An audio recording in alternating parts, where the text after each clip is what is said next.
নমস্কাৰ। এই মুহূৰ্তত অসমৰ প্ৰতিগৰাকী জনতালৈ দিব ওলাইছোঁ ডাঙৰ খবৰ। আজি হৈছে 25 মাৰ্চ।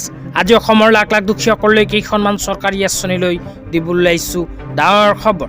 তো যিসকল মানুহে ভিডিঅ'টোত ক্লিক কৰিছে অনুগ্ৰহ কৰি ভিডিঅ'টো স্কিপ নকৰি প্ৰথমৰ পৰা শেষলৈ চাই থাকিব, কিয়নো এইটো ভিডিঅ'ৰ মাজত অৰুণোদয় আঁচনিৰ পৰা আৰম্ভ কৰি শিক্ষাৰ্থীসকললৈ কেইখনমান গুৰুত্বপূৰ্ণ খবৰ প্ৰদান কৰিম।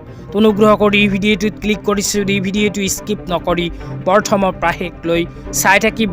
লগতে মোৰ চেনেলত নতুন হ'লে প্লিজ চেনেলটো ছাবস্ক্ৰাইব কৰি মোৰ লগত থাকিব। তো বলক ভিডিঅ'টো আৰম্ভ কৰি আজি প্ৰথমটো গুৰুত্বপূৰ্ণ খবৰৰ বিষয়ে বিস্তাৰিত জানি লওঁ। তো আজি প্ৰথমটো গুৰুত্বপূৰ্ণ খবৰ হ'ল শিক্ষাৰ্থীসকলৰ বাবে। তো শিক্ষাৰ্থীসকলৰ বাবে ইতিমধ্যে আৰম্ভ হৈছে CM জীৱন প্ৰেৰণা আঁচনি। তো এইখন আঁচনিৰ জৰিয়তে শিক্ষাৰ্থীসকলে 2500কৈ টকা প্ৰতি মাহতে লাভ কৰিব। আঁচনিখনলৈ ইয়াতে কি লিখা আছে পঢ়ি শুনাই দিছোঁ। ইয়াতে লিখা আছে চিফ মিনিষ্টাৰ জীৱন প্ৰেৰণা scheme 2500 per month for 2025 Gulf College University graduate or 25,000 on time support on DC recommendation। তো ইয়াতে উল্লেখ কৰা অনুযায়ী শিক্ষাৰ্থীসকলৰ বাবে ইতিমধ্যে আৰম্ভ হৈছে মুখ্যমন্ত্ৰী জীৱন প্ৰেৰণা আঁচনি। তো এইখন আঁচনিৰ জৰিয়তে শিক্ষাৰ্থীসকলক 2500কৈ টকা প্ৰতি মাহতে প্ৰদান কৰিব। তো 2025 চনত যিসকল শিক্ষাৰ্থীয়ে গল্ফ কলেজ বা ইউনিভাৰ্চিটিত গ্ৰেজুৱেশ্যনত অধ্যয়ন কৰি আছে সেইসকল শিক্ষাৰ্থীৰ বাবে এইখন আঁচনি আৰম্ভ কৰিছে। এইখন আঁচনিৰ প্ৰথম কিস্তি ধন ইতিমধ্যে শিক্ষাৰ্থীসকলক প্ৰদান কৰিছে। তো যিসকলে শিক্ষাৰ্থীয়ে প্ৰথম কিস্তি ধন লাভ কৰিছে সেইসকল শিক্ষাৰ্থীয়ে আগন্তুক এবছৰৰ বাবে প্ৰতি মাহতে লাভ কৰিব 2500কৈ টকা। তো যিসকল শিক্ষাৰ্থীয়ে এইখন আঁচনিত আবেদন কৰা নাই সেইসকল শিক্ষাৰ্থীয়ে অনুগ্ৰহ কৰি এইটো ভিডিঅ'ৰ কমেণ্ট বক্সত কমেণ্ট কৰি জনাই দিব। তেতিয়া আপোনালোকক দিব ওলাইছোঁ আজিৰ দ্বিতীয়টো খুবেই গুৰুত্বপূৰ্ণ খবৰ।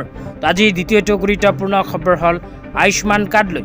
তো যিসকল মানুহৰ নাম ৰেচন কাৰ্ডত অন্তৰ্ভুক্ত হৈ আছে আৰু আধাৰ কাৰ্ড আছে সেইসকল মানুহৰ বাবে আহি গ'ল ভাল খবৰ, কিয়নো আপোনালোকৰ নাম যদি ৰেচন কাৰ্ডত অন্তৰ্ভুক্ত হৈ আছে আৰু আধাৰ কাৰ্ড আছে তেন্তে এই দুটা প্ৰমাণ পত্ৰৰ সহায়তে বনাব পাৰিব আয়ুষ্মান কাৰ্ড। তো যিসকল মানুহে এতিয়ালৈকে আয়ুষ্মান কাৰ্ড বনোৱা নাই সেইসকল মানুহে যদি নতুনকৈ আয়ুষ্মান কাৰ্ড বনায় তেন্তে 5 লাখ টকা পৰ্যন্ত ফ্ৰী চিকিৎসা লাভ কৰিব। তো আপোনালোকে যদি এতিয়ালৈকে আয়ুষ্মান কাৰ্ড বনোৱা নাই তেন্তে অতি সোনকালে বনাই লওক। তো আপোনালোকে আয়ুষ্মান কাৰ্ডৰ সহায়ত 5 লাখ টকা পৰ্যন্ত ফ্ৰী চিকিৎসা লাভ কৰিব পাৰিব। তেতিয়া আপোনালোকক দিব ওলাইছোঁ আজিৰ তৃতীয়টো খুবেই গুৰুত্বপূৰ্ণ খবৰ। আজিৰ দ্বিতীয়টো গুৰুত্বপূৰ্ণ খবৰ হ'ল অৰুণোদয় আঁচনিলৈ। তো যিসকল মহিলাৰ নাম অৰুণোদয় আঁচনিত অন্তৰ্ভুক্ত হৈ আছে সেইসকল মহিলাৰ বাবে আহি গ'ল ভাল খবৰ, কিয়নো ইতিমধ্যে মহিলাসকলক অৰুণোদয় আঁচনিৰ জৰিয়তে 9000কৈ টকা প্ৰদান কৰিছে। তো আপোনালোকৰ নাম যদি অৰুণোদয় আঁচনিত অন্তৰ্ভুক্ত হৈ আছে তেন্তে 9000কৈ টকা লাভ কৰিছে নে নাই এইটো ভিডিঅ'ৰ কমেণ্ট বক্সত কমেণ্ট কৰি জনাই দিব। লগতে যিসকল মানুহে নতুনকৈ অৰুণোদয় আঁচনিত আবেদন কৰিছে সেইসকল মানুহে এনেকৈ কৰিব লাগিব। DBT লিংক কেনেকৈ কৰিব সবিস্তাৰে আপোনালোকক জনাই দিছোঁ।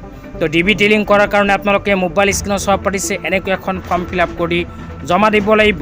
ফৰ্মটো কেনেকৈ ফিল আপ কৰিব প্ৰথমে আপোনালোকক জনাই দিছোঁ। ফৰ্মটো ফিল আপ কৰাৰ সময়ত 1 নম্বৰত নিজৰ বেংক একাউণ্টখন যোনখন বেংকত বনাইছে সেই বেংকৰ নাম লিখিব লাগিব। 2 নম্বৰত ব্ৰাঞ্চৰ নাম লিখিব। 3 নম্বৰত লিখিব লাগিব ডেট। তাৰপিছত 4 নম্বৰত বেংকৰ একাউণ্ট নম্বৰ দিব লাগিব। 5 নম্বৰতো বেংকৰ একাউণ্ট নম্বৰ দিব লাগিব। 6 নম্বৰত লিখিব লাগিব বেংকৰ ব্ৰাঞ্চৰ নাম।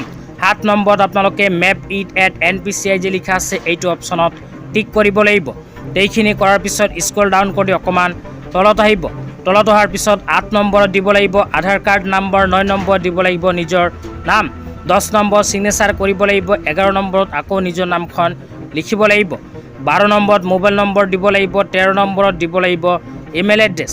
তেনেকুৱাকৈ ফৰ্মটো ফিল আপ কৰাৰ পিছত এইখন ফৰ্মৰ লগত আপোনাৰ আধাৰ কাৰ্ডৰ জেৰক্স কপি আৰু বেংক একাউণ্টৰ জেৰক্স কপি সহ নিজৰ বেংক ব্ৰাঞ্চত গৈ জমা দিলেই আপোনাৰ বেংক একাউণ্টৰ লগত DBT লিংক হৈ যাব। তো যিসকল মানুহে নতুনকৈ অৰুণোদয় আঁচনিত আবেদন কৰিছে সেইসকল মানুহে যদি প্ৰতি মাহতে অৰুণোদয় আঁচনি 1250কৈ টকা নিজৰ বেংক একাউণ্টত পাই থাকিব বিচাৰে সেইসকলে এনেকুৱাকৈ কৰিব লাগিব DBT লিংক।